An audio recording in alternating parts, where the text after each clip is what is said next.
In the smoldering fires of Avernus, a tale of treachery and power unfold like the twisting tendrils of dense smoke upon the battlefields of Hell's first lair.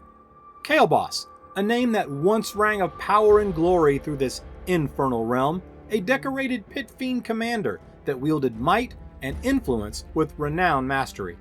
His, a centuries-old alliance, sworn to Bel, the former ruler of this first lair, a bond of loyalty and trust forged in countless battles together against the Tanar'ri. Yet, as fate is wont to do, a moment of hesitation befell Kael'bas amidst the unending blood war that engulfs this domain. In that ephemeral instant, Zariel, the current archdevil ruler of Avernus, caught the mere scent of doubt in the fiery air. A warmongering and bloodthirsty former solar angel turned archdevil, Zariel, possessing an insatiable hunger for dominion that knew no bounds, seized upon this opportunity to test the loyalty of the well-regarded and respected pit fiend. The exact nature of the transgression none dared to utter with certainty, for it was only whispered in the shadows, veiled in speculation and secrecy. But devilish tongues do dance with rumors, suggesting that Kael'bas had somehow dared to stand by Bel in defiance of Zariel's decree, a moment's hesitation earning forever the archdevil's scorn. Whether fact or fiction mattered not, for Zariel, with her unyielding authority, observed this hesitation as an act of betrayal, seeing fit to make an example of the formidable pit fiend. Thus, Kael'bas fell from his lofty position, his might stripped away, his powerful form reduced, and his respect among the Batazu instantly shattered like the hopes and memories of souls upon the river Styx. A towering, disgraced form emerged from the hellfire and ashes of demotion, a decaying and ghoulish husk, easily confused with the animated corpses of the undead. This new, wretched form, devoid of status and rank, bearing the heavy weight of punishment, humiliation, and loss. Kael'bas became a Gulthir, a pitiable creature draped in the sagging skin of decay and disease, forever bound to menial tasks, nothing more than an instrument of Zariel's hubris and pride. No longer a critical leader of the infernal armies, Kael'bas now roams the first lair as a mere enforcer of rules against lowest devils and mortal travelers of Avernus. It was a cruel spectacle to behold, a theater of shame and degradation for those who witnessed the downfall of one so mighty and once renowned. But beneath the surface of this shambling visage, a tempest of emotions still raged. Burning with unsated fury, Kael'bas, this fiendish ghoul, nursed the coals of hatred in his soul, yet his mind echoed with a relentless desire for redemption. The fires of his past glory still flickered in the twin orbs of red-hot rage, now sunken into his misshapen and tumor-infested skull, urging him to strive forward, to find vindication, to retain some minuscule amount of hope. He yearned to prove himself once more, to ascend from this pit of disgrace and reclaim the respect he once commanded. In moments of unbridled rage, Kael'bas would unhinge his massive maw with a terrifying ferocity and unimaginable depth, swallowing lesser devils whole and striking a fearful and unpredictable aura wherever he wandered. His seething hate knew no boundaries, as if the inferno of his emotions mirrored the eternal flames of Avernus. Yet his obedience to his master Zariel, forever unwavering. Thus, Kael'bas has become a chilling and ever-present reminder to all upon this domain, paraded through the first lair of hell as a living symbol of Zariel's unyielding and absolute rule. A warning etched in flesh and bone that in this realm of political machinations, loyalty is the coin that buys favor, and the cost of disloyalty is both dire and enduring. As the ages have passed, Kael'bas can still be found, continually walking a tangled and twisted path across this forever battleground realm. His blighted corpse-like form a canvas of both disgrace and shame, yet still retaining a mere spark of hope for redemption. His fate an infernal tapestry of contradictions.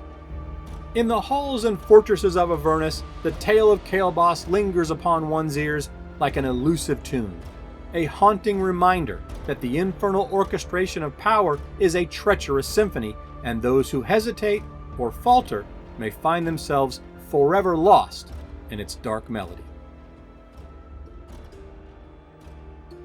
Welcome, adventurers, scholars, and world builders. I'm Rich, and this is Riches and Liches, dedicated to dungeons, dragons, and tales of lore.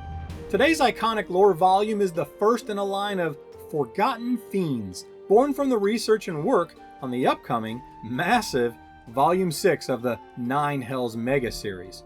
It was during that research work that I ended up with approximately 8 hours of content on just the myriad types of rank-and-file Batazu the game has officially released at one time or another, many of which are obscure and forgotten, lost to time. While Volume 6 on the Nine Hells will focus on the overall ecology and hierarchy of well over 40 devil forms and their variants all across Beator, giving you a single, consolidated, a go-to volume on all of the Batazu. These shorter spotlight volumes, like this one today, will let us focus on some of the specific devil forms that you might be interested in learning more about, allowing us to expand on the details, the lore, weave narrative stories like the one you just heard, and even create some homebrew elements, secrets, hooks, and even more lore. Today we focus on the Gulthir, a forgotten and obscure devil type to be sure, like so many others from the 3rd edition. But if there's a specific devil you'd like to see a spotlight on, be sure to let me know. But before we get started, please help me get this channel climbing YouTube's own infernal hierarchy so we can get promoted beyond our own status of Lemure by hitting the like and subscribe button so I can keep producing these videos for years to come. It really does help with the RNG dice roll that is the YouTube algorithm, and I think at 5K subs we become the equivalent of a Nuparibo or maybe even an Imp. We're a long way from Archduke status for sure, but unlike the Batazu, I enjoy the upgrade process. Thank you. And now, with no further delay, our iconic lore spotlight on the forgotten fiends of Beator, the Gulthir. Once a fiend of great power and influence, now emerging as this, a rare, ghoulish devil of shame, one that bears the burden of disgrace and demotion, transformed into a fallen visage of punishment by a powerful fiendish master. The Gulthir stands tall in their shame, towering over 10 feet, a ghastly and profane figure that looks more appropriately found in a graveyard or a crypt, a clear departure from your typical horned devil found in folklore and storybooks. And this undead-like form is no accident. Their skeletal form, wrapped in nothing more than sagging skin, tumors, and sores, is a macabre testament to their fallen status, as well as an ever-present warning to others. Skulls ravaged by disease support eyes that now blaze with intense hatred, but it is their monstrous mouth, a jagged maw of instant doom, that strikes fear into the hearts of the unsuspecting. Their unhinged jaws give the Gulthir a dreadful ability to swallow its adversaries whole, consuming or purging them to leave their foes paralyzed in horror. Despite their cursed state, Gulthirs retain far more power than most other demoted devils, a remnant of their former status. And because of this fact, Gulthirs are a form reserved for the punishment and shame of greater ranking devils, such as Kornugons, Gelugons, and pit fiends that have somehow failed their infernal master. Yet deep within every Gulthir lies a soul that burns with anger and anguish, mourning their cruel fate. They yearn for redemption, seeking to regain the favor of the powerful entity that cursed them while harboring a savage cruelty towards their own kind, as they believe they don't deserve their sentence of damnation. In their defiance, the Gulthirs may act out in fits of rage, displaying vestiges of their once esteemed rank. They have been known to target even greater fiends, seeking to reclaim some semblance of their past glory, yet they are compelled to obey all orders from their master without hesitation. As they prowl the depths of hell, they remain a ghastly and feared presence, a stark reminder of the consequences that befall those who incur the wrath of infernal authority. As stated, Gulthirs generally only exist as a state of punishment or demotion, but either way, it's a dead end for a devil's fate, and as such they exist as outlanders in hell, exempt from the normal ranked promotion of devils that populate the 9 hells. Formed from those devils that have raised the ire of their infernal masters, they are transformed into this lower form until they somehow regain the confidence of the Batazu master that levied their punishment, which in many cases will never come. But no one chooses to be a Gulthir. I mean, it would definitely be an upgrade from the least devil status such as Lemures and Neparibos, but strict rules govern that archdevils never demote any but the greater ranked devils of the infernal hierarchy into a Gulthir. And while the Gulthir actually does possess the unholy ability to transform lawful evil fiends into another of their kind, they will only do so at the instruction of their devil master. With an unwavering thirst for redemption, the Gulthirs become both judges and executioners, seeking out those who displease their infernal masters and enforcing hell's strictures without question. The Gulthir knows their only path to forgiveness, and any remote chance to reclaim their past greatness lies in their own merciless pursuit of their duties, no matter how cruel or selfish their means, all in the dimmest hopes they may one day be restored to their former station. Though the Gulthir's form is a mark of failure and punishment, there is an underlying complexity to their nature. They are not the mere mindless pawns of the infernal hierarchy. They possess a twisted yet enduring pride, even a longing for redemption that sets them apart from the instinct-driven least devils most often used as forms of ranked demotion. While restricted to fallen and shamed status, Gulthirs are still, despite an outward appearance more becoming of the Walking Dead franchise, very much native to the 9 hells of Beator. They are a rare sight, but can certainly be found on any of the 9 layers. From the fiery layers of Avernus and Phlegethos to the toxic wasteland marsh of Minoros or the frozen oceans of Stygia, Gulthirs can be seen roaming about following the directives of their master. However, as a general rule, a Gulthir's master will confine its ghoulish servant to the lair in which they were cursed, both serving the needs of its home lair and as a warning sign to other devils, a strong visual reminder the perils and steep cost of a lack of discipline. Deep within, the Gulthir forever laments their fate, despising their altered form as a punishment they see as malicious and unjust.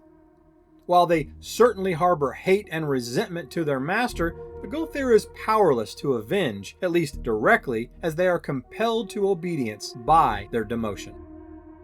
To vent their smoldering hate and loathing, they often turn on other devils, reveling in the horror that their remaining abilities elicit, and they take every opportunity to lord what little power they have over other lower devils, swallowing whole those lesser and least fiends that don't bow down and show proper respect.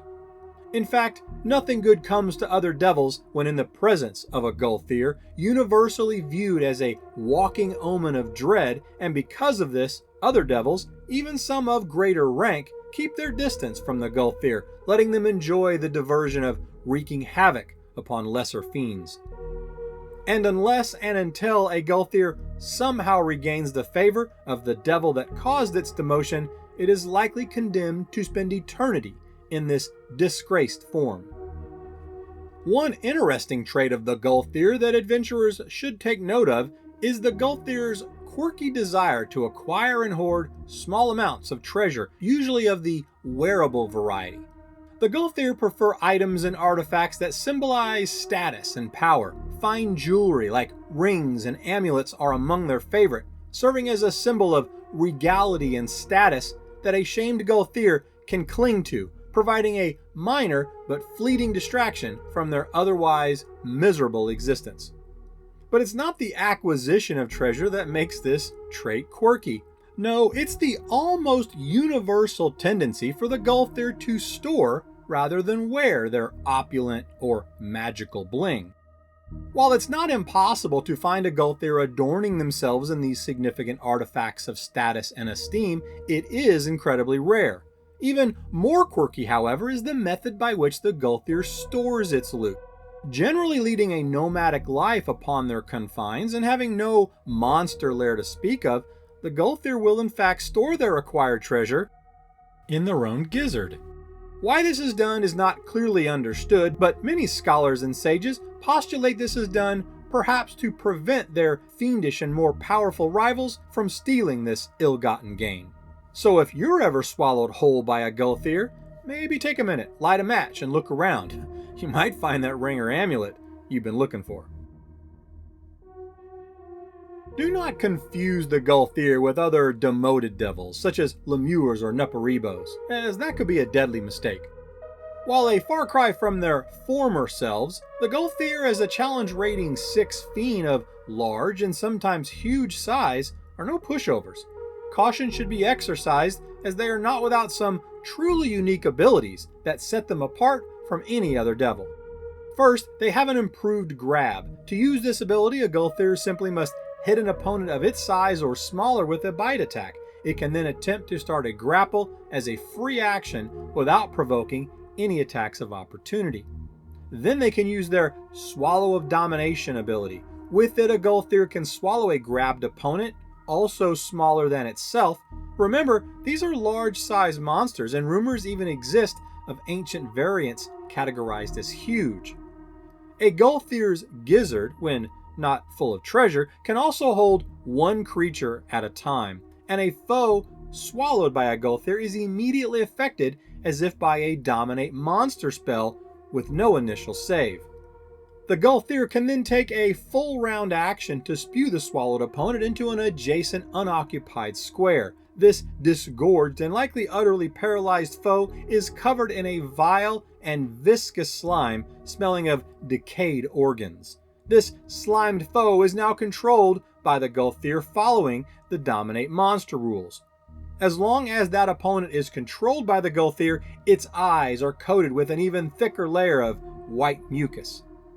Once disgorged, a dominated foe can attempt a DC 14 Constitution save. I have converted that to 5e for you, at the end of each of its turns to try and end the effect. The effect also ends if the Gulthir is killed or if the victim's eyes are washed with holy water, a full round action that will provoke attacks of opportunity. Going a step farther, if the opponent they have swallowed is a lawful evil fiend, they can use their horrible ingest evil ability. With this terrible mechanic, the Gulthir can take a full round action to digest that fiend. If a swallowed foe fails the same DC 14 Constitution save, it is immediately destroyed, adding its essence to the Gulthir by way of temporary hit points equal to that of the fiend's normal hit points, as well as a bonus on saving throws equal to half the swallowed fiend's hit dice. Alternatively, and generally performed outside of battle, instead of instantly ingesting the essence of a swallowed fiend, the Gulthir can slowly digest the devil, a process that then transforms the lawful evil fiend into another Gulthir. And before you label this process as contrary to its status as a demoted or punished fiend, this is actually one of the primary means by which infernal masters enact such a demotion. Greater devils that have displeased their masters are often fed to Gulthirs. This serves as the more gruesome means by which an archdevil can levy such a punishment, and also provides a way to maintain the Gulthir population. However, as I mentioned, Gulthirs are absolutely obedient to their masters, and it is generally understood among archfiends to instruct their Gulthir servants to never transform another devil into a Gulthir of their own accord. And any lesser or least devils consumed can only be destroyed, as the process will not create a Gulthir from anything other than a greater devil. So no shortcut promotions for those lemures and nuparibos out there. When this ability is used by their masters, however, A newly created Gulthir, formerly a greater fiend, becomes shattered by its transformation and its demotion, experiencing waves of excruciating pain as its body acclimates to this new, disgraced, and fallen form. However, once the transformation is complete, the moment it reawakens, it knows its functions and all its abilities intimately. After which, this new Gulthir sets out on a path of rage and redemption, likely in a forever and futile attempt to regain its master's favor. And finally, the Gulthir possesses the Summon Batazu ability, where they have a 75% chance to summon 1 to 4 lemures per day. A favored battle tactic of the Gulthir is to summon lemures and then consume them with the Ingest Evil ability as needed to enhance their own health and fortunes in battle. Should you ever encounter one of these shamed devils, know this. In battle, the Gulthir, having lost so much already in its demotion and harboring an insidious rage within, often has little fear, charging headlong and reckless into their foes. This predictability, however, makes them no less deadly. They quickly target an enemy and unnaturally contort and unhinge that terrible jaw, opening their maw unimaginably wide in an attempt to immediately swallow their opponent whole. Remember, the Gulthir is not a mindless least devil, and in addition to their physical abilities, they do possess some magical powers with their ability to teleport at will, and 5 times per day they can cast Ray of Enfeeblement as they look to weaken those opponents for a grapple and swallow maneuver. If faced with numerous and or more powerful adversaries, a Gulthir will summon lemures to act as distractions or even to consume, thus adding temporary hit points as well as bonuses on its saving throws, as we detailed previously. While the Gulthir is certainly not a greater devil level of danger, nonetheless, with an external visual reminiscent of a mindless undead, they may be easy to underestimate, which is a mistake you might not live to regret. Before we jump into some homebrew secrets of the Gulthir, if you're interested in 5e stat block conversions of each of these devils that we will spotlight, I'll be creating PDF artifacts to share with my patrons and members. If that's something you'd be interested in, along with monthly HD art packages, custom art requests, and even one-on-one world building sessions with me, or if you just like to support the channel, please check out the links in the show notes. But before we close out this Forgotten Fiends spotlight, here are 5 of my own homebrewed secrets and obscure lore about the fallen Gulthir you may want to incorporate into your world building or may just spark your own creations. Just to be clear, this is 100% homebrew lore, but given how little was ever published about this unique devil, I find these as a great means by which to enhance this forgotten fiend. First up, Whispers of the Fallen. While it's well known that Gulthirs have the ability to communicate telepathically to creatures within 100 feet, that's true of almost all fiends, among the rumored secrets of the obscure Gulthir is their ability to communicate telepathically with each other across vast distances. Whether this is restricted to the same layer of hell or across all 9 layers is unknown, but it is believed that this unholy connection enables them to share information and coordinate their actions, as evidenced, however circumstantially, by numerous reports of large groups of these normally rare and solo fiends converging upon the battlefield. Adventurers, be wary. Next we have a magical organ. As you know from our discussion today, the Gulthir has the remarkably unique ability to store prey and even magical items within a large internal organ called a gizzard. What you may not know, and is only rumored, is another reason why perhaps the Gulthir are almost never seen wearing these items. Anecdotal evidence suggests that by holding the items in their gizzard, the Gulthir can actually make use of any magical item properties in the same way you or I would attune a ring to our fingers or an amulet around our necks. So the next time you encounter a Gulthir, if they seem to possess some magical powers never before seen by their kind, check their gizzard. There you might find the cause. Moving on to number 3, lost artifacts of the Gulthir. We have detailed the Gulthir's covetous nature when it comes to treasure, and it has been noted that the Scribe of the Damned wrote that in the darkest corners of the 9 hells, vast and powerful hidden treasures exist. Perhaps ancient relics and items once owned by Gulthirs at a time when they thrived as greater devils of the 9 hells, their former glory. These untold treasures have become the tales of many taverns on the material plane and present epic opportunities for brave and ambitious adventurers and fiendish devils alike. Our 4th homebrew secret of the Gulthir are dimensional loopholes. Witnesses and wizards have emerged from the 9 hells telling wild tales that some rare, ancient Gulthirs have acquired new and rare powers, including the ability to create temporary rifts between planes, thus allowing them to traverse the multiverse in search of hidden knowledge or perhaps allies in their quest for a secret to their redemption. What many may relegate to drunken tales of embellishment have strangely been reinforced by sightings from other planar travelers who say they have seen these empowered Gulthirs in other outer planes. And finally, number 5, we have the Ritual of Redemption. Whispers among scholars who study such things tell of the existence of an ancient text that details a forbidden ritual holding the power to return a fallen Gulthir to their former greater devil self, bypassing their master's desire to do so. And that certain ancient Gulthirs, having partial knowledge to its location and process, and still of lawful alignment, seek brave adventurers who might wish to enter into a Faustian pact to find and perhaps acquire this ritual, a pact that might, however unlikely, actually be in the mortal's favor. I hope that these homebrew hidden secrets can provide some use to you and your table, and if they do, please share the experience. I love reading your adventures in encounter and world building. And that concludes our spotlight video on the forgotten fiend, the Gulthir, one of over 40 Batazu devil types we have outlined in Volume 6 of our iconic lore megaseries on the 9 hells, coming very soon. What do you think of these spotlight videos? Would you like to see more?